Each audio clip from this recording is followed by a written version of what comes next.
Hello everyone. Today I will show you how to reset your SkyQ box. We will start with a basic restart, also called a soft reset. First, press the standby button on your Sky remote to turn the box off. Once the light on the box turns red, unplug the power cable from the back of the box or from the wall socket. Leave it unplugged for at least 30 seconds. After the wait, plug the power cable back in. Turn the box on and wait up to 5 minutes while it reboots and reloads all features. If the problem is still there, press the home button on your SkyQ remote. Scroll down to settings but do not select it. Keep settings highlighted. Now press 001 on your remote, then press the select button. This opens a hidden engineer menu. Choose reset, then select reset settings. Confirm your choice and wait for the box to restart.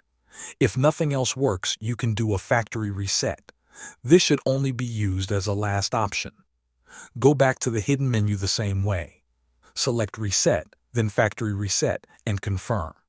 This will erase all recordings and settings and return the box to its original state. Thanks for watching.